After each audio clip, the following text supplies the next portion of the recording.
Until you make the unconscious conscious, it will direct your life, but you'll call it fate. Britt here. Throughout our lives, we've been taught that certain parts of ourselves are wrong or evil, or that we should stand by and try our best to hide from them.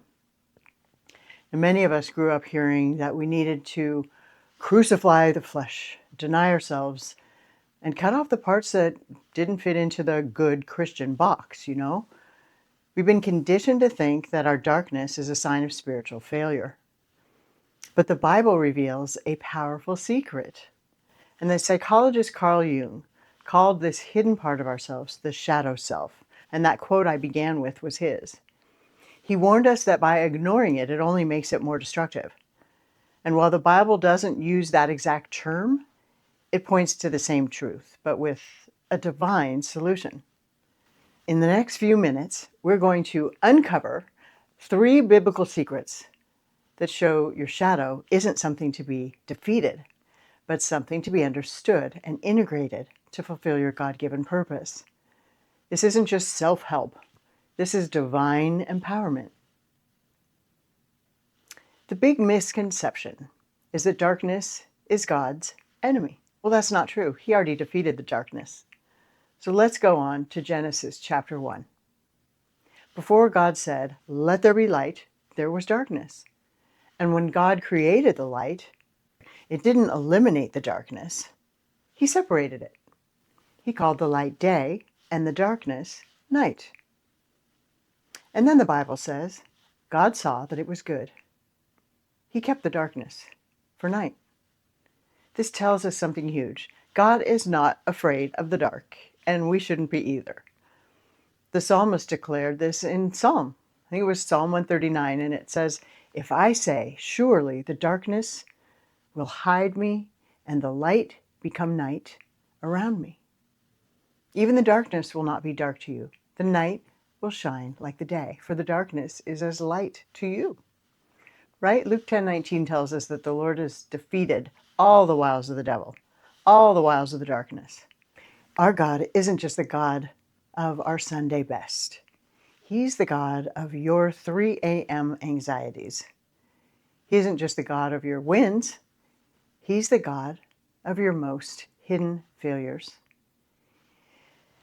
You know, we've been taught to run from our failures, from our shadows, but the Bible shows us that a divine encounter often happens right in the middle of them.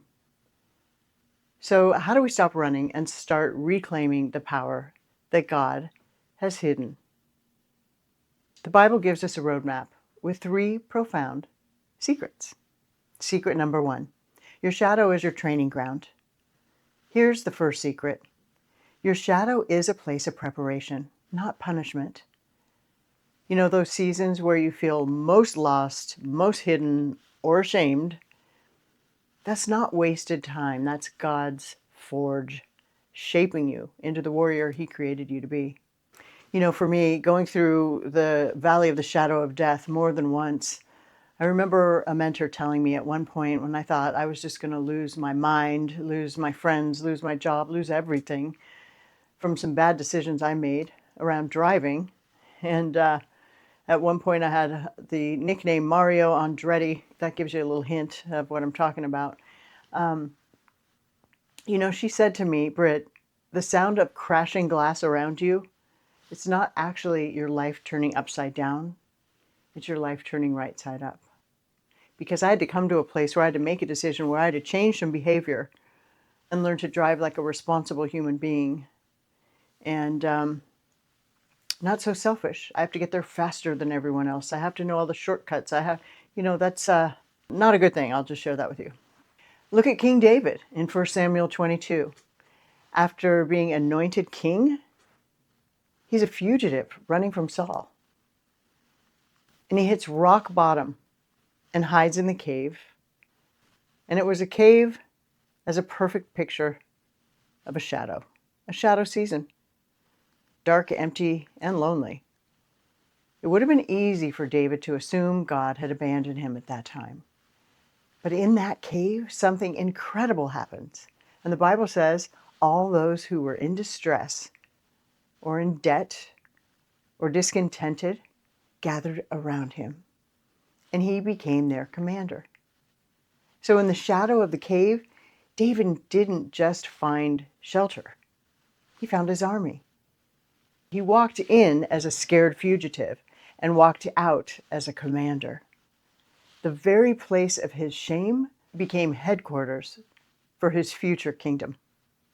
His shadow was the crucible that forged him into a leader. And maybe you feel like you're on a path that you need help with, that you're in a cave, maybe a cave of debt, or a secret struggle that you have, or an addiction, or a crippling doubt. You feel hidden and sometimes powerless. And you've been praying for God to get you out of the cave. Maybe this is your answer. I don't believe in coincidence. But what if God is trying to meet you in the cave right now? Maybe he's speaking to you. So instead of only asking, God, get me out, what if you started asking, God, what are you forging in me right now? What strength are you building? Your pain isn't pointless, sister. It's preparation. That's secret number one. Secret number two, your weakness is the gateway for God's power. So here we are at the second secret, and it's one of the most backward truths in the kingdom. Your greatest weakness is the most direct channel for God's supernatural power in your life. And the Apostle Paul, he had what we called a thorn in the flesh. Now, we don't know what it was. There's been plenty of surmising about it, but it tormented him. 3 times he begged God to take it away, and I bet a lot more that we didn't read about. He saw it as a roadblock to his ministry. But God's answer flipped Paul's word upside down. God told him, look, my grace is sufficient for you. My power is made perfect in weakness. God's power isn't just present in spite of our weakness. It's perfected because of it. And Paul's whole perspective, it shifted. And then he said that he would boast all the more gladly of his weakness, so that the power of Christ may rest upon me. For when I'm weak, then I'm strong. And his weakness wasn't a barrier. It was the entry point for God's power. And we see this again with Jacob, right? In Genesis 32, he's terrified to face the brother that he cheated. And Jacob is left alone in the dark.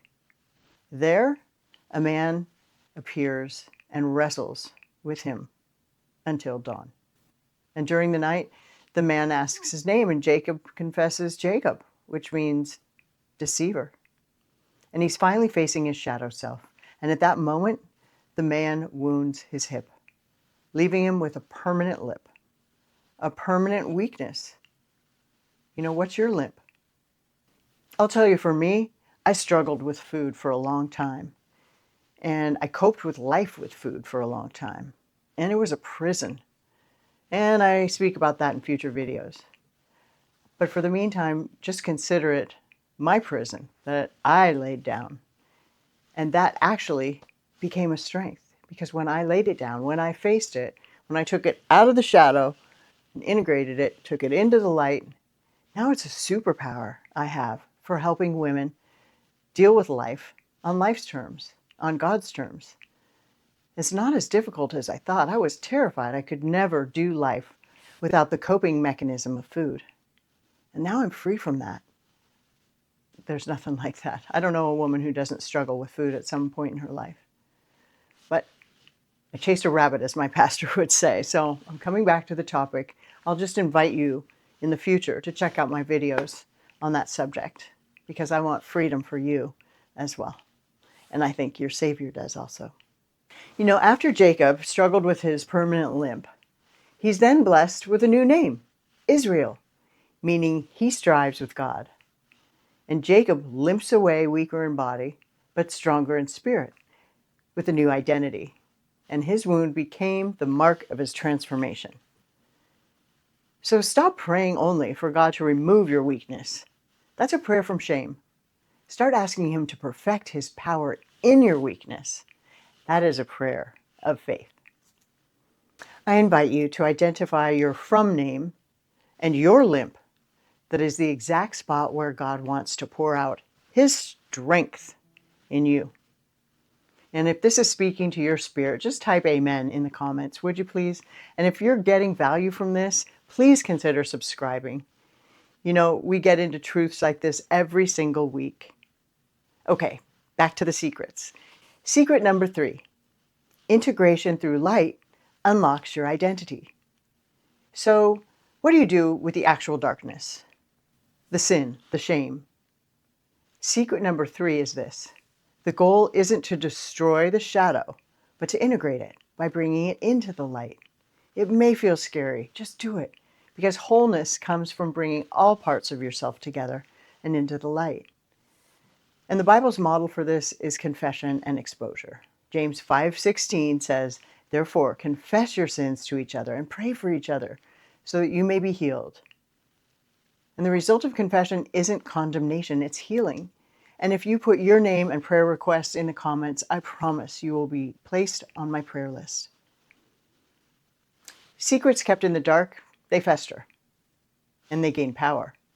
But the second you drag a shadow into the light by naming it, giving it to God, or even a trusted friend, it starts to lose its power. Shame simply cannot survive being exposed to the light. And this is what John was talking about in 1 John 1:7. But if we walk in the light, as He is in the light, we have fellowship with one another. And the blood of Jesus, His Son, purifies us from all sin. And it doesn't say some, it says all. Notice this is a continuous walk, right? It's a lifestyle of bringing your whole self, good and bad, into God's presence. And purification happens while you're walking, not while you're pretending that you're already fine.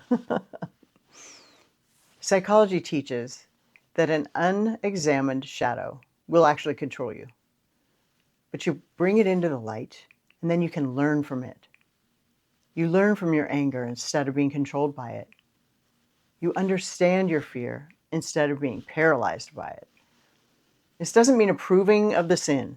It means you stop pretending it isn't there. You bring your anger, your pride, whatever it is, insecurity, lack of confidence, bring it into the light and say, God, this is in me.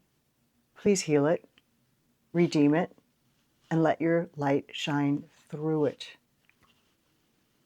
And this practice leads to an authentic identity in Christ, because then you're no longer living this fractured life, right?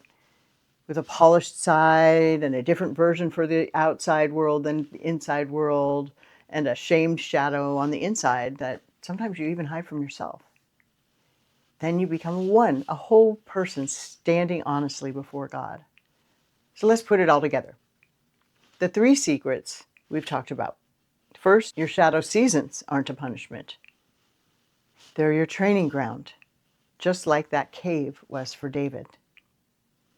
Second, your greatest weakness isn't a liability.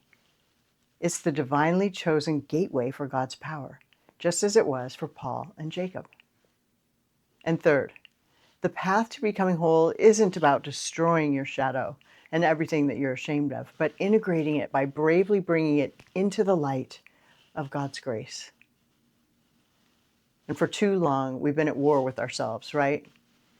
Fearing the very, very parts that God wants to redeem and use for His glory. Just like my fight with food. Now it's a gift to others. So your shadow's not a curse. It's the soil where your greatest strength, purpose, and most authentic self are waiting to grow. So stop fearing it. With God as your guide, it's time to begin exploring it. Let's pray. Father, thank you for every person listening. I come against the spirit of depression, of shame, and fear that has told them they have to hide parts of themselves away. Give them courage, Lord, to step into the caves of their lives and to walk your light. Reveal it to them, your incredible power and purpose that you have hidden in their weakness, in their shadows. And please, Lord, turn their greatest wounds into their greatest testimonies. And in the mighty name of Jesus, amen. So if this video blessed you in any way, do us a favor and share it with one person who might need to hear this message. And don't forget to subscribe and put your name in for prayer in the comments, right? So for more biblical secrets to unlock God's journey for you, stay engaged. Your shadow's not a prison, it's a power source. So this week, walk in that truth. And if no one told you today, just remember, you are beloved.